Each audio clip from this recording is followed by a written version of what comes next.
remember when I was a soldier. I remember when I was in Burma.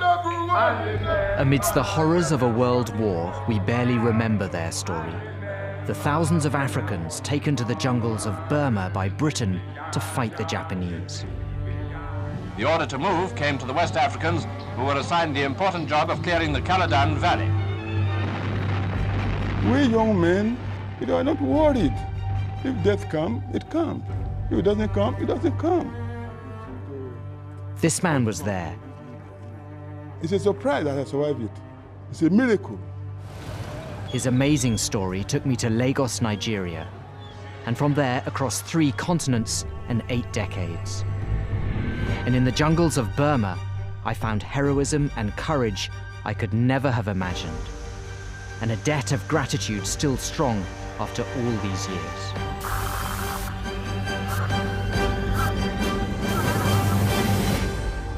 The Imperial War Museum in London. I came here 2 years ago. I've spent much of my life in Africa, and I've always been fascinated by the little-known story of the African soldiers who fought in Burma in the Second World War, the so-called Burma Boys. The museum's library is a treasure trove, and I found lots of memoirs about the Burma campaign, but all of them were written by British officers, so they only offer clues as to how the African soldiers felt. Then I found this memoir. It's by Isaac Fadeyebo. I recognize that name as Yoruba. They're the people who live in southwest Nigeria. And it's called A Stroke of Unbelievable Luck. As I started to read it, I felt that the luck was mine. The heavy fire continued intermittently for more than 1 hour. A colleague of mine, I then knew for sure that I had been hit by bullets. I had a fractured femur very close to the knee, and 1 bullet also pierced my stomach just below the ribs. The situation was indescribable. It's extremely rare, a detailed, first-hand account of what it was like to be an African soldier fighting for king and empire in that now distant war. I thought I was going to die in the next few moments. His name was Shuyiman. If their activities regarding our security had been detected by the Japanese troops, the chances were that they would be executed, perhaps along with us. Up till now, there is hardly any day I do not remember Shuyiman and his family. It's a story of courage and fear and tragedy. But Isaac Fadeyebo survived and wrote this account. I read it transfixed. I didn't know then that Isaac's story would take me on a journey I could scarcely imagine. But I did know straight away that I had to find out if he was still alive.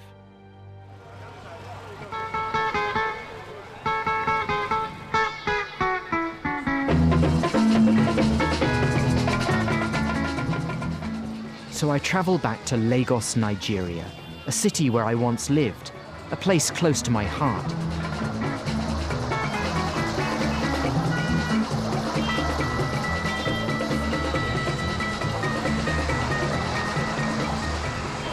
It has a daunting reputation, but I'll always look back on the 3 years I spent here with affection. I was a young reporter, I made wonderful friends. And although Lagos is difficult and frustrating, I was always treated with respect and courtesy by Nigerians. I will never forget that.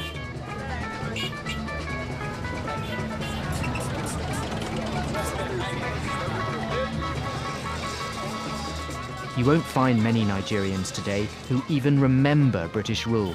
It ended more than 50 years ago, and this is a young country with modern challenges. Sometimes the problems seem overwhelming, but keeping a sense of humor always helps in Nigeria.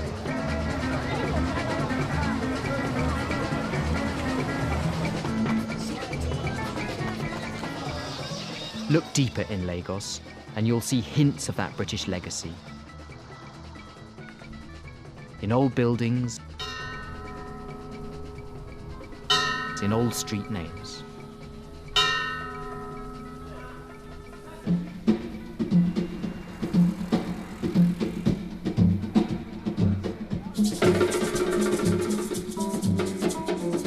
The grainy pictures of a young Queen Elizabeth visiting Lagos in 1956 suggest how much has changed. It was a time when British royalty still commanded unquestioning allegiance, not just at home, but in dozens of countries around the world. The grandeur, the illusion of greatness was still there, but in reality, Britain's power was fast receding. The infrastructure which my country, Britain, left behind in Nigeria often seems to be crumbling away these days. But overall, the British left a mixed legacy, and there are parts of it which leave me feeling very uncomfortable. Strong, tough, most magnificently built race in the world, Negro soldiers march barefoot to their encampment. Africa fights for their cause and ours. It's one of the forgotten stories of the Second World War, how Britain, in its hour of need, took almost 100,000 African soldiers to fight in the distant jungles of Burma against the all-conquering Japanese. In 1942, the Japanese swept through Asia, the British retreated in chaos, and the jewel of the empire, India, was under threat. In desperation, the British turned to Africa for reinforcements, which could help push the Japanese back. And in spite of fierce resistance, the 81st drove the enemy from Frontier Hill. It was one of the war's most brutal campaigns, and yet today the contribution of these African men is all but forgotten.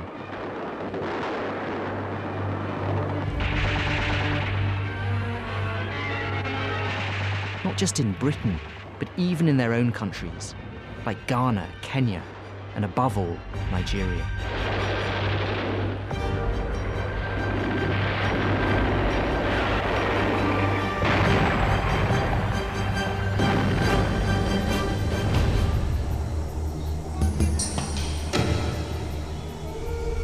If I could find Isaac, I could learn so much about the Burma boys. No one who worked on his memoir knew if he was still alive. I made many inquiries, many phone calls, and eventually discovered that Isaac is alive and in Lagos. I'd worked out that he's in his mid-80s. He was only 16 when he signed up to fight. He remembers those days of empire and colony, but his story is very dramatic and unusual, and it's incredible in every way that he's still with us here today to tell that story.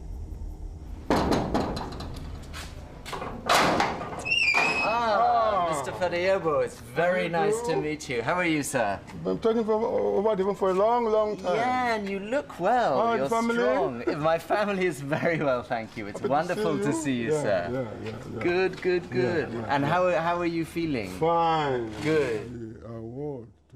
He wanted to show me proof of his war experience, 2 ancient scraps of paper that barely hint at his adventures. Okay. And then here, it says campaigns, Campaign, Burma. And then... Burma campaign number 4.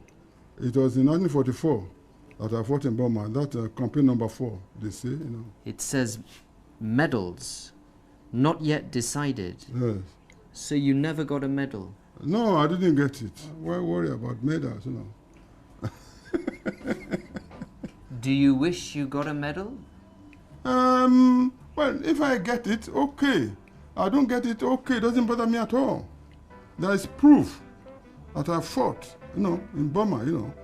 That's sufficient for me, you know.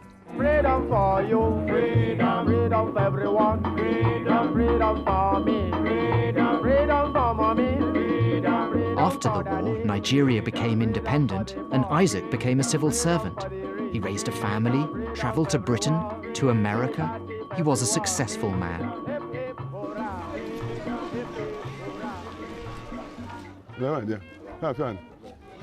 I arrived just in time for Nigeria's presidential election, and Isaac went to vote at the local polling station.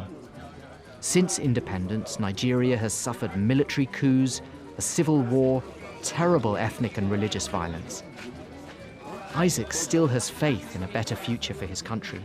But what made him fight for the British all those years ago?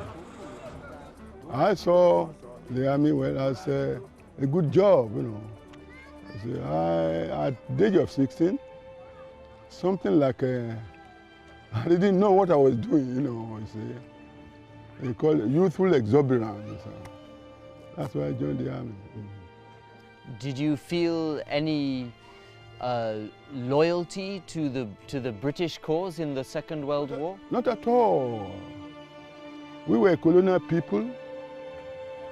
There's no question of loyalty or patriotism. No. I saw people joining, and I followed suit, not knowing that I was heading for trouble. Britain needed African soldiers, but as the colonial power stayed firmly in charge, it was almost impossible for an African to become a senior officer, and very few, white or black, questioned that. The British officers, were they good people? Were they kind to you, or were they? Oh well, generally to every rule there must be an exception. Quite a number of them were good, very good indeed.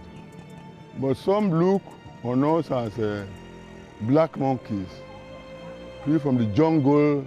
People thought black man has tail, but you guys who have been able to come out here and see us, that you know we have no tail. Isaac left Nigeria on a troop ship in late 1943. They sailed round the Cape because the Mediterranean was not safe, and all the way across the Indian Ocean, docking at Bombay. The journey took us 6 weeks plus, you know, from Lagos to Bombay. And our first experience that there is something like they call seasick. You won't be able to take food, you will be sneezing, you will be not feeling well. But after a few weeks, you get used to it, you know. That was the only excitement. It's very cool, very sea breeze is there. At times in some areas, the sea can be very rough, very turbulent, and at times very smooth.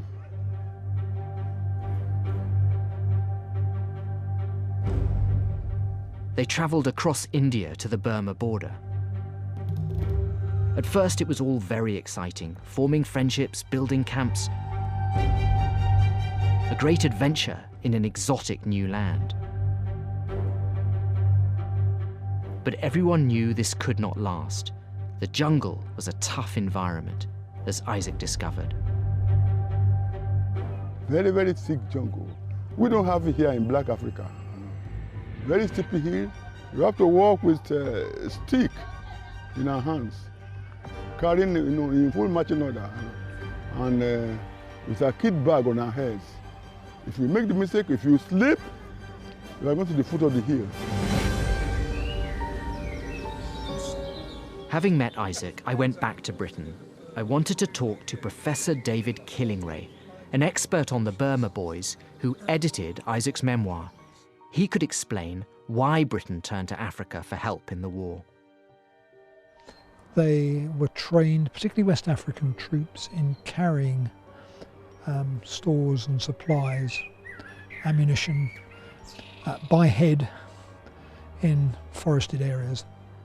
And therefore you had this carrier potential which would be very useful to deploy in the steep valley slopes that were wooded in Burma. And so they performed rather well, and particularly in forested terrain. And probably without them, and their head-carrying capacity as porters, the war there would have been prosecuted much more slowly. Then I tracked down the handful of surviving officers who led African troops. Why did their men want to fight for Britain? It was the spirit of adventure which prompted so many of them.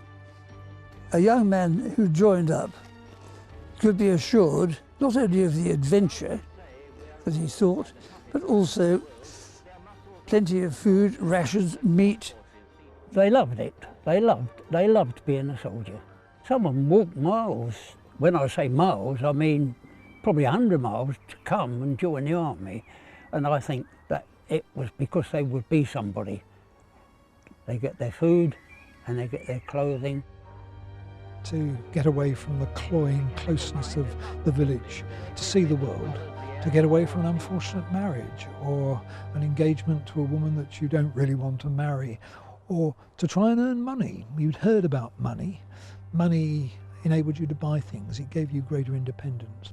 They regarded their army service, I think, as a job more than... I don't think there was any great feeling of patriotism there. I didn't gather that. They were very different from us. They hadn't the benefit of education that we had, but they were human beings, and most of them with a great sense of humour as well. Here in London, it's taken the British a long time to acknowledge their war debt to Africa and to the rest of the empire. But in this story, there is one great irony. Because by recruiting all those African men to defend their empire, the British in the end may have undermined it. At the end of the war, most of those African soldiers came home, and they brought with them new ideas, new perspectives. They travelled the world, after all. And those who were in the jungles of Burma saw that white and black are not so different after all, that we're all capable of courage, cowardice, intelligence, stupidity. We're all human. And as more and more Africans came to understand that, Britain's imperial authority was fatally undermined.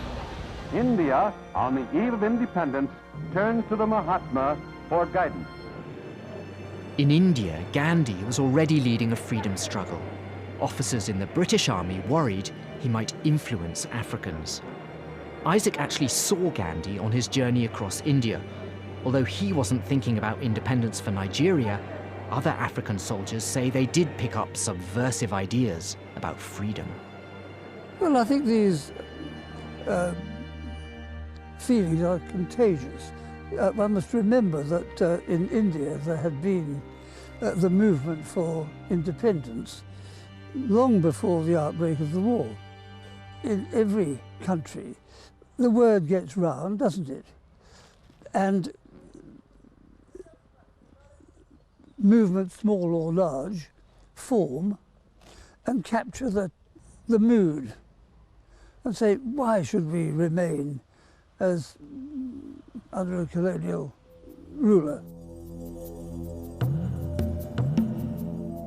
In early 1944, there were more immediate concerns. African troops went into combat, and the Japanese fought ferociously, suffering heavy casualties. The Japs had met their masters in jungle warfare. They left ample proof of this. For the Africans, a baptism of fire in the green hell of the jungle.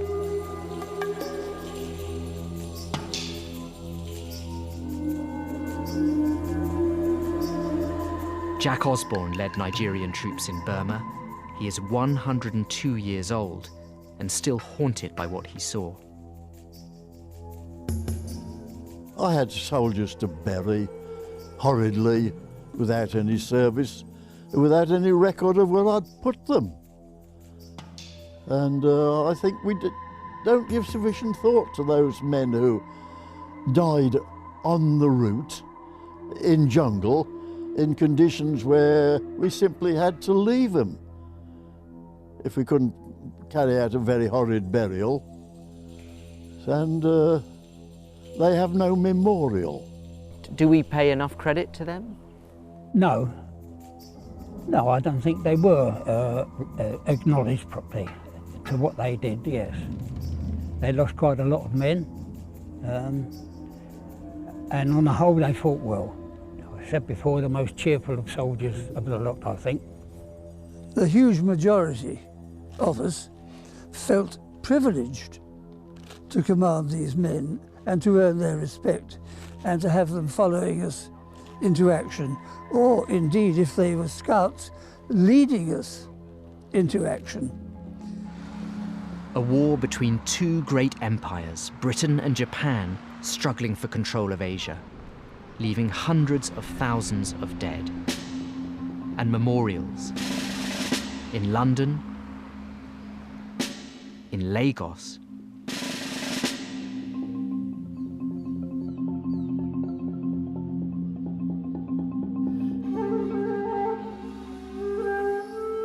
in Japan, whose army suffered the worst of all. More than half of the Japanese soldiers who went to Burma never came back.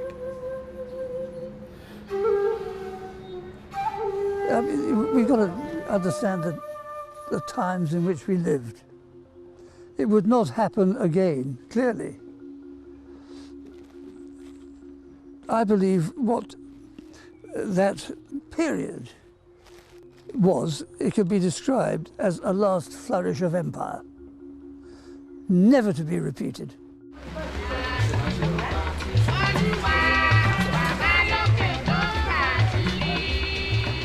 It was time to pick up Isaac's story again, but first he invited me to a party, Sunday lunch with the family.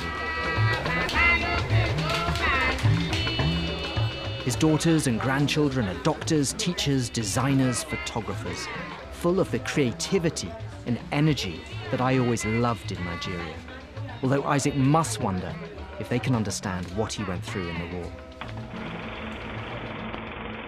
Because in February 1944, his story was about to take a fateful turn.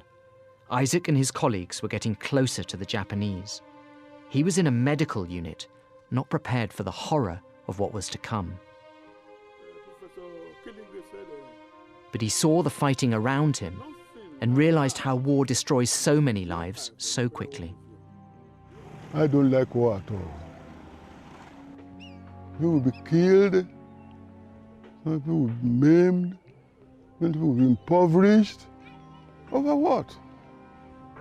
As human beings, we should be able to sit together and solve our problems peacefully. It was March the 2nd, 1944. Isaac and his colleagues were having breakfast on the west bank of the Caladan River. It was a scene similar to this.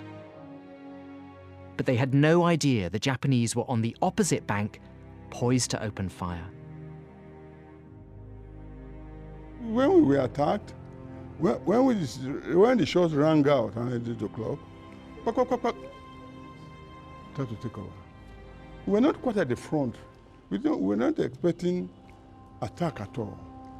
I didn't know I was hit by a bullet. I didn't know. It was when I tried to crawl. I couldn't crawl anymore. I was tired. I've lost a lot of blood. I couldn't crawl. My trousers was soaked in blood, and my battle jacket soaked in blood. It was then I realized that I was in trouble, big trouble. Where do I go from here, God? It was like a dream. Is this me boy?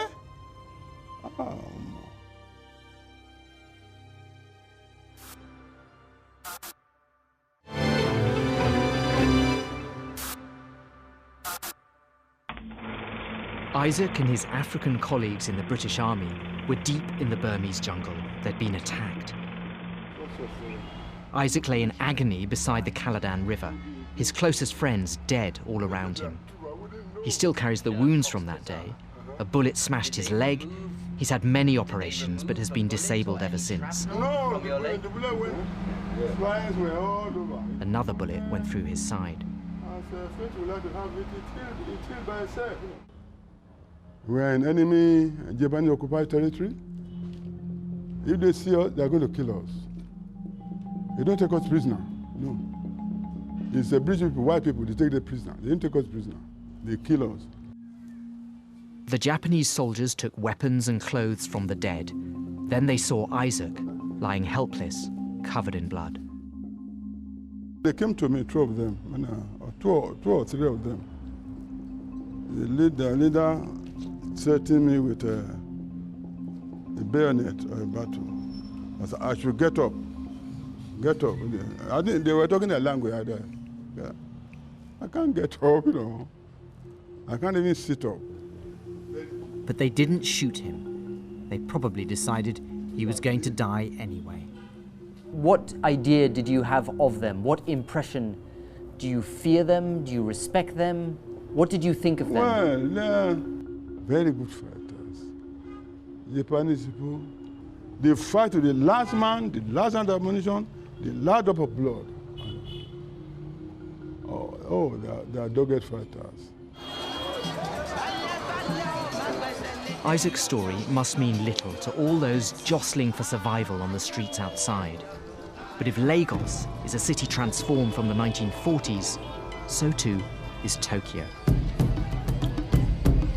Here, the pace of modern life can be overwhelming. But it hasn't swept away an older culture. I came to Japan wanting to find people with vivid memories of some of the worst moments of the 20th century.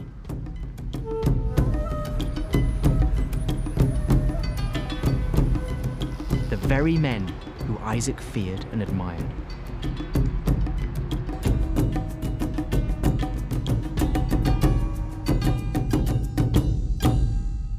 This is where the Japanese military honors its dead, the Yasukuni Shrine in Tokyo.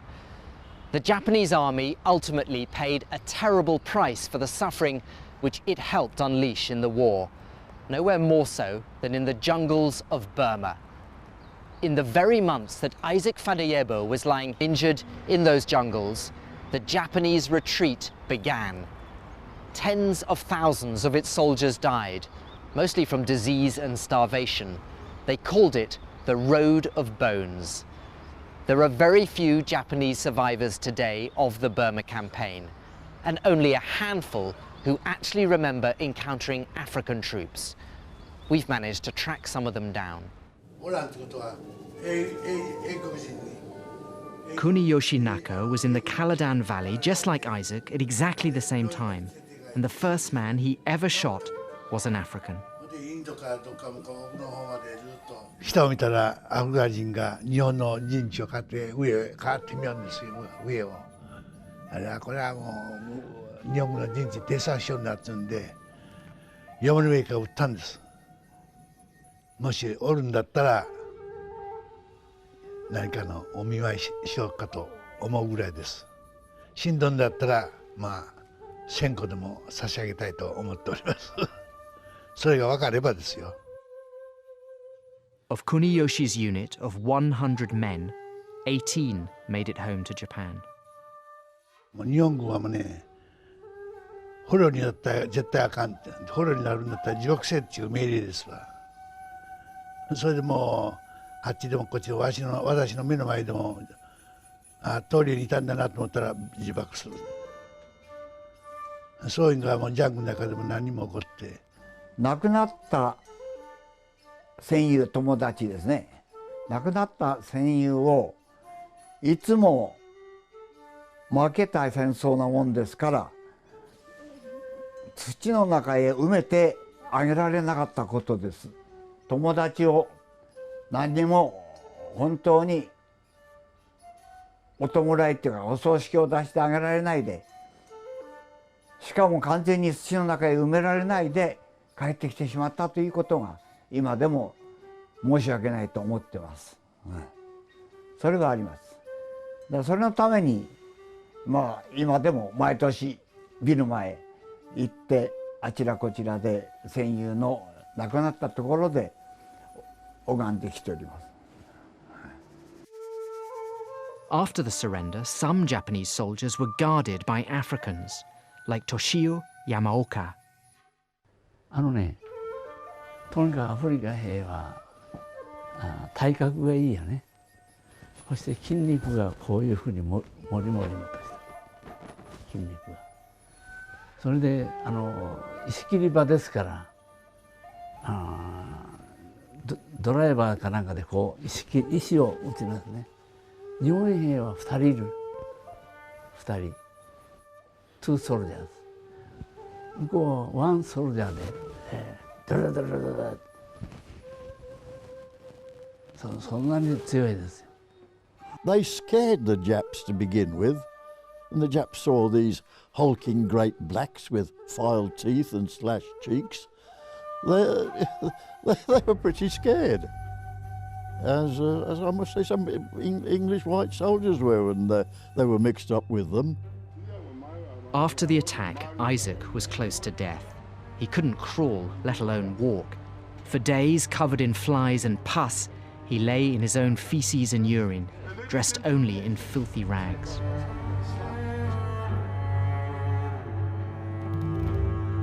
Most injured African soldiers received good medical care from the British, but Isaac was stranded behind enemy lines, lost in a hostile land, given up for dead in the jungle. But there was another injured African, David Kagbo from Sierra Leone. They comforted each other, and they had one vital stroke of luck. They were near a village of Bengalis of Indian origin who supported the British, unlike many Burmese. These people brought food and water, and in the weeks that followed, one man kept on coming back. His name was Shui Man. The people who saved you, why did they save you, and who were they? Maybe they were sent by God to come and save our lives. Mostly Indians. They were bringing us food. They can come a day or two, they fall out. Many of them, it was Shui Man who continued. They did so much, particularly Shui Man for us. He took us to the house. Very courageous. Because if Japanese know, they will kill him and kill us. He took us to the house. What do these people mean to you? They were very kind to me. They were sent by God to take care of me. Very kind people. For months, Isaac and David Kagbo hid in Shui Man's house. The Japanese looked for them, but never found them. And in December 1944, the Japanese retreated. The British Army marched into Shui Man's village. Isaac was free, evacuated by plane. He returned home to Nigeria, forever scarred, but amazed to still be alive.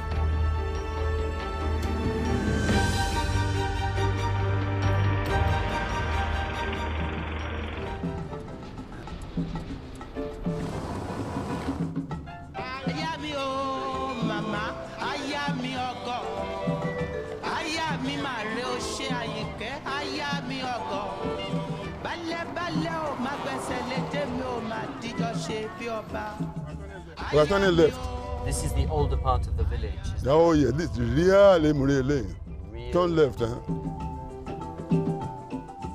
And this is where Isaac returned to after the war, his home village in rural Yoruba land. Now he wanted me to see the village. He wanted to show me where he received a hero's welcome all those years ago. Yeah, a whole crowd. People were following me behind. As if I was holding a goat, you know. Yeah. And where he is now a respected elder. I remember you. I remember your face now. How are you? If people have taken you as dead, you know, and you suddenly appear, it's tendency for them to throw sand on you. Because by throwing sand on you, if you are a ghost, you disappear. But if it's a reality, we stay. They were throwing sand on me left and right. Everybody gripped me. Nobody thought I would come back. They thought I had gone. The same family is in my hand. And then we met the captain of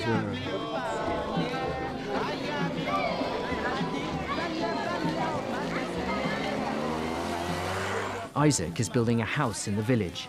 We formed an inspection party to go and see. He wanted to show me one room in particular. It's good, it's good. Sitting room, Okay. That I'm going to name after Shui Man. Okay. My chief host in Burma, Shui Man. This is who I've done so much for.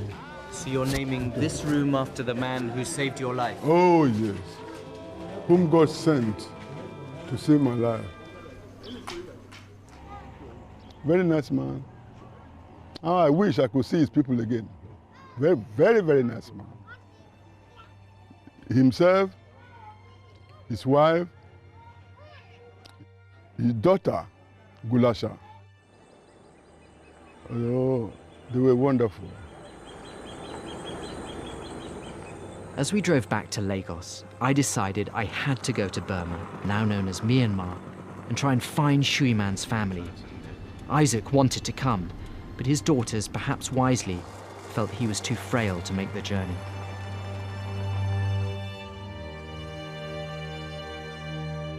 So he wrote a letter he wanted me to give to Shuiman's family, if I could find them. It had no contact for 67 years.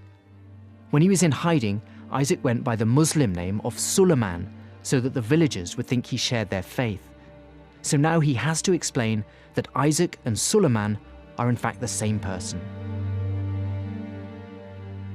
My real name is Isaac Fadayebo. I had to pretend that I'm a Muslim because I needed help. Hence, the adoption of Suleiman. I would like to thank the entire family of Shuiman and all the good people for taking care of me and my comrade in adversity, David Cargo, when we were in hiding in Burma jungle. So we will take this. You can take it away. I think there must be remnants of Shuimans in the village. It's a farm, you know, a small place. Rural area, completely rural. I don't know. I flew to Myanmar pretending to be a tourist. Its government does not welcome journalists, so we took a concealed camera. I found an enchanting, isolated country of devout Buddhists and ancient temples.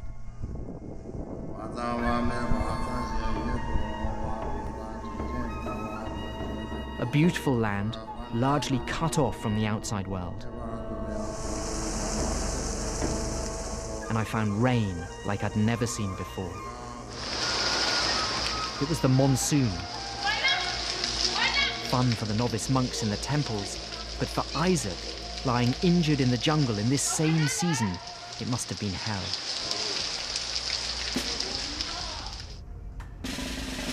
I had one important mission in the capital, Yangon, the cemetery for the British war dead. More than 26,000 names, many African. Whatever we think of the British Empire, it is meticulous in honouring its dead. I found the two men who died right next to Isaac in the attack, Archibong Bassett Duke and David Thompson Essien. Proof of the accuracy of Isaac's memory, it gave me hope in the search for Shuiman's village. I travelled inland and prepared to board a boat on the Caladan River.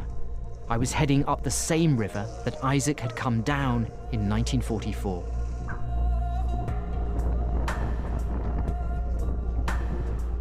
The landscape seemed vast and daunting. I had only rough directions for where to go. I had to assume Shuiman was dead. He was much older than Isaac in the war. But would his village be intact? Would his family be there? Would they know anything of Isaac's story? I arrived in the ancient city of Mrau, capital of a long-lost kingdom, a magical place of crumbling temples. The ruins here at Mrau are very close to where Isaac Fadayebo was ambushed. But of course, he never got this far. Although later in the war, there was fierce fighting around here, much of it involving African troops. They would have felt a long way from home in this strange and beautiful place.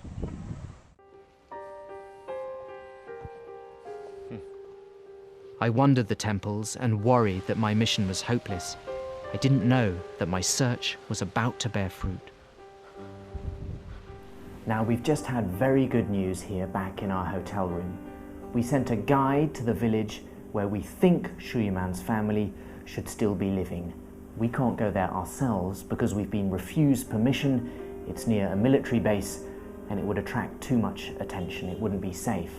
Now, the guide has come back and he says that he's found Shuiman's family and they know all about the story of Isaac Fadayebo. So we set out early the next day for an agreed rendezvous. I now know that Shuiman and his daughter Gulasha are dead, but we're hoping to meet other children and grandchildren. We're very close now to the place where we've arranged to meet Shuiman's family. It seems incredible that this meeting actually could take place, and I'm very nervous and excited. The last miles were just about negotiable. I arrived at a jungle temple, a discreet place, and there I waited anxiously.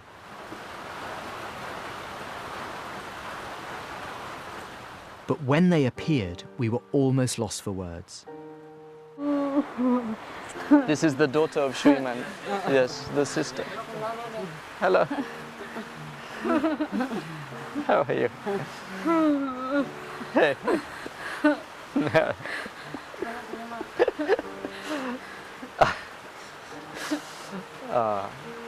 I'm very happy to see you. Very happy. I never The children and grandchildren of Shuiman, poor farmers in a remote part of a faraway country, born after the war, but they've known the legend of the African soldiers all their lives. A long time ago, your father and your mother did something very, very brave. They in a time of great danger, they risked their lives because if they had been caught, the Japanese would have killed them because it was war. One of the men who you remember, a man from Nigeria, he is alive and he is still strong, thanks to your family. Suleiman, his real name in Nigeria is Isaac Fadeyebo. And this man, Isaac, or Suleiman, he wants you to know that he thinks of your mother and your father every day, and he gives thanks to God. So, of course, your mother and father and your sister Gulasha are no longer with us. And although we are from different countries and different regions, maybe we should just stop for one moment and honor their memory and respect their memory in silence. They never imagined the good deeds of their parents are still celebrated on the other side of the world. And I never imagined I would hear Isaac's story one more time, only this time spoken in Bengali, deep in the jungle. Shuiman's grandson recalls details handed down from generation to generation.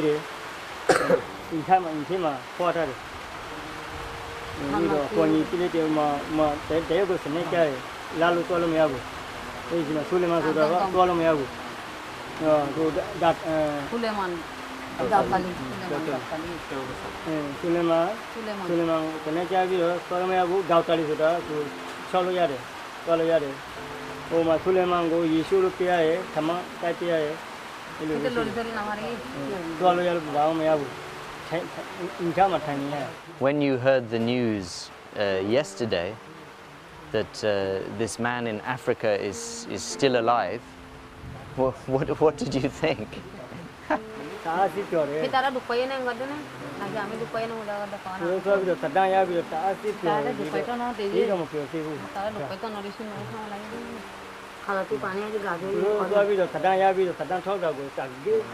These photos are for you, of course. So this is him. His Suleiman.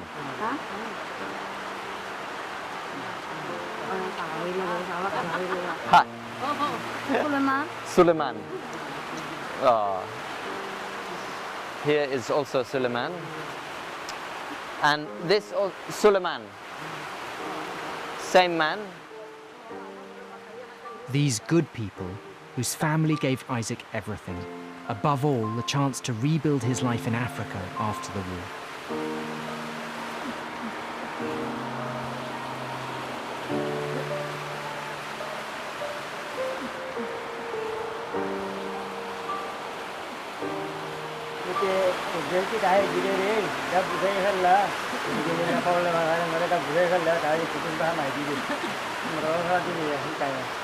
Now I will read you the letter that he says.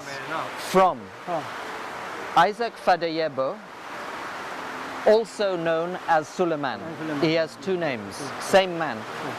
He's writing, to the family of Shuiman, I would like to thank the entire family of Shuiman and all the good people for taking care of me when we were hiding in the Burma jungle.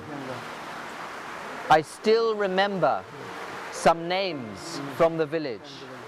I still remember a few names like Mohammed, Ali, Ismail, Abdul Subahan, the village headmaster, the village teacher, Lalu, to mention a few of those who were coming to see us in the bush. May God bless you all. Yours sincerely, Isaac Fadeyebo. May God bless you all. God's blessings to you all. Yours sincerely, Isaac Fadeyebo, Suleiman.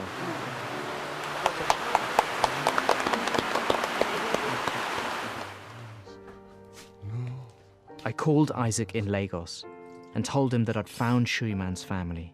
He was overwhelmed.